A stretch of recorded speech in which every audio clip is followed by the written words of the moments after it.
እንዳጠቃላይ አዲስ አበባ ቅድም በሪፖርቱም ለመግለጽ እንደተሞከረው በጣም በአመት ከፍተኛ የስራ እድልን በመፍጠር 2.2 ሚሊዮን የሚጠጉ ዜጎችን ባለፉት 5 ዓመታት ተጠቃሚ ማድረግ የተቻለበት ስራ ነው የተሰራውና አስቀድሞ የነበሩ ሼዶች የመስሪያ ደህንነትንም ከማስጠበቅ የተሟላ መሰረተ ልማት ያላቸው ከማድረግ አንጻር ጉድለት ያላቸው መሆኑ ተለይቶ የተሰራ ነው ያለው። ራሱንም የቻለ ተቋም ኤጀንሲ በማቋቋም ይሄ ስራ ዘላቂነትን በሚያረጋግጥ መልኩ ነው የተሰራ ያለውና የተነሳው ኮንሰርን ትክክል ነው። በፍጥነትም የተሰራ ያለ መሆኑን ለማሳየት ነው።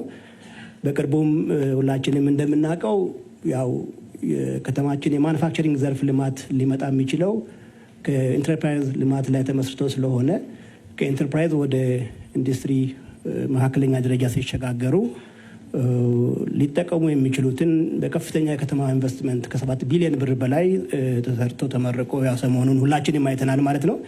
ስለዚህ ሌሎችንም በግብርና በማኑፋክቸሪንግ የኮንስትራክሽን ግብዓት ማቅረቢያና በአገልግሎት ዘርፎች ያሉንን መስሪያ ቦታዎች ደረጃቸውን የጠበቁ እንዲሆኑ የተጀመሩ ስራዎች ተጠናክረው የሚቀጥሉ ነው የሚሆኑት ማለት ነው እና አስቀድሞ የነበሩትን በዚህ መልኩ እያደስን የከተማውን የልማት ደረጃ የጠበቁ እንዲሆኑ ለማድረግ ሰፊ ስራዎች የተሰሩ እንዳሉ ለማንሳት ነው።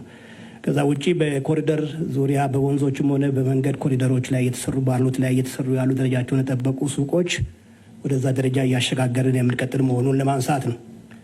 ከዛ ውጪ አንድ ከዘርፎች ምጥጥን ጋር ተያይዞ የተነሳ ሀሳብ አለ። በተለይ ከማኑፋክቸሪንግ ድርሻ ጋር ተያይዞ 26% ነው ለምንድን ነው እድገት ማሳየው የሚል ነገር ቀርቧል። በስራ ዕድል ፈጠራ ላይ በሶስቱም ዘርፎች ለምሳሌ ግብርና የከተማ ግብርና 11% የስራ ዘርፍ እንዲፈጥር ነው የሚጠበቀው። ኢንዱስትሪ 31%፣ አገልግሎት ዘርፍ በድምሩ 58% የስራ ዕድል እንዲያስገኝ ነው የሚጠበቀው እና ከዚህ አንጻር ግብርና በአሁኑ ጊዜ 9% ላይ ይገኛል። ኢንዱስትሪ 26%፣ አገልግሎት 64% የስራ ዕድል ነው እየፈጠረ ያለውና 64%ቱን አገልግሎት ከ80%ቱን አውርደን ወደ 64 ማምጣት ተቻለው ማለት ነው። በየትኛውም ሀገር ላይ የማኑፋክቸሪንግ ዘርፉን ለማሳደግ ያው ቅድምም ለማንሳት እንደሞከርኩት ከአነስተኛና ጥቃቅን ኢንተርፕራይዞች የሚነሳ ስለሆነ እሱ ላይ ያሉትን ስራዎች ለማጠናከር በቦታ አቅርቦት በብድርና በገበያ ትስስር በጣም ሰፊ ስራዎች ናቸው የተሰሩ ያሉት። ምናልባትም ለሀገራችን ምሳሌ የሚሆኑ ስራዎች ናቸው የተከናወኑ ያሉት የሚል ነገር አለኝና በማኑፋክቸሪንግ ዘርፍ እድገት ላይ ቀጣይ ከፍተኛ ተስፋ የሚጣልባቸው ስራዎች አሉ የሚል ሀሳብ ነው ያለኝ። ለምሳሌ ከ26% 18%ቱ የማኑፋክቸሪንግ ዘርፍ ነው፣ 8%ቱ የኮንስትራክሽን ዘርፍ የሚሸፍን ነው። የሚጠበቀው ወደ 31% እንዲያድግ ስለሆነ ያለውን ክፍተት አሁን ባለው ምቹ እድል ራሱ የከተማ ልማት በሚፈጥረው ምቹ እድል ማሳደግ የሚቻልበት ሰፊ እድል አለ የሚል ነገር አለኝና ይህንን አማጠን ነው ልንጠቀም የምንችለው። ከዛ ውጪ ለዘመናት በአገልግሎት ዘርፍ ላይ ያሉ እድሎች ናቸው እንደ ስበት ማዕከል ሆነው አብዛኛው ወደ ስራ እድል ሊገባ የሚፈልግ ሰው በቀላሉ በአገልግሎት ዘርፍ ላይ በተለይ በንግድና በአገልግሎት ላይ ሊሰማራ ነው የሚፈልገው። እነዚህን ግን ለሀገር ልማትም ለከተማችንም ልማት በዘላቂነት ሊጠቅም ወደሚችለው ወደ ማኑፋክቸሪንግ ዘርፍ ለማሳደግ ሁላችንም ብርቱ ጥረት ማድረግ ይገባናል። እነዚህን ከማድረግ አንጻር ያው ከተማ አስተዳደሩ ሰፊ ኢንቨስትመንቶችን እያካሄደ ይገኛል ማለት ነው። ቅድም ዶክተር ዘላለም ከገለጸው ጋርም ተያይዞ ባሉ ኔቲቬት ተቋማትም ጭምር እነዚህን ስራዎች ለመስራት የሚያስችሉ ናቸው።